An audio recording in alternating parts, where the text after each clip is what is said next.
শিক্ষা ক্যাডারের ২৬ থেকে ৩১ ব্যাচ পর্যন্ত কর্মকর্তারা সহকারী অধ্যাপক থেকে সহযোগী অধ্যাপক হিসেবে পদোন্নতির দাবিতে অবস্থান কর্মসূচি পালন করেছেন।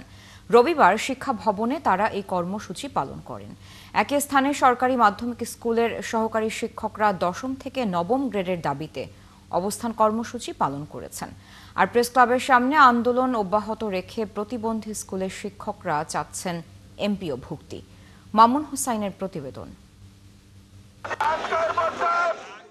রবিবার শিক্ষা ভবনের সামনে অবস্থান কর্মসূচি পালন করেন সরকারি মাধ্যমিক বিদ্যালয়ের সহকারী শিক্ষকরা।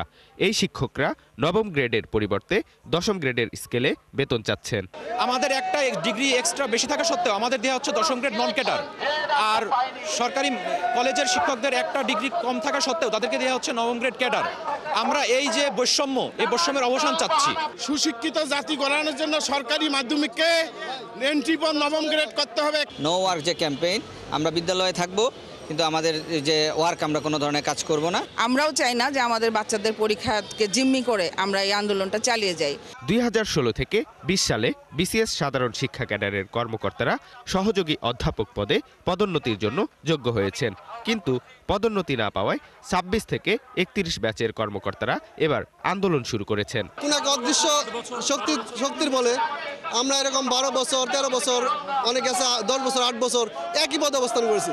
সকল ক্যাডারের মতো আমরাও প্রতিযোগিতামূলক পরীক্ষার মাধ্যমে আমরা বিসিএস শিক্ষা ক্যাডারে আমরা প্রবেশ করেছি, কিন্তু অত্যন্ত দুঃখের সাথে বলতে হয় যে আমরা সঠিক সময়ে পদোন্নতি পাই না। কর্তৃপক্ষ আমাদের এই ব্যাকলগ দূর করে আমাদের নিয়মিত পদোন্নতিটা বহাল রাখুন। এদিকে জাতীয় প্রেস ক্লাবের সামনে ৩৬ দিন ধরে ধারাবাহিক আন্দোলনে আছেন প্রতিবন্ধী স্কুলের শিক্ষকরা।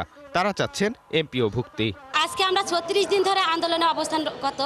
আমরা বিভিন্ন সময় বিভিন্নভাবে আমরা মিছিল করে যাচ্ছি, শান্তিপূর্ণভাবে অবস্থান করে যাচ্ছি। আমাদের এই কান্না, এই ব্যথা এই প্রতিবন্ধী সংস্থা, এই সমাজ কল্যাণ মন্ত্রণালয় কর্ণপাত করছে না। দাবি আদায়ে জয়মুখে পদযাত্রার ঘোষণা দিয়েছেন এই আন্দোলনকারীরা। আগামীকালের মধ্যে আমাদের বিদ্যালয়গুলোর স্বীকৃতি এবং এমপিওর চূড়ান্ত ফয়সালা আদায় করব। মামুন হুসাইন, ৭১, ঢাকা।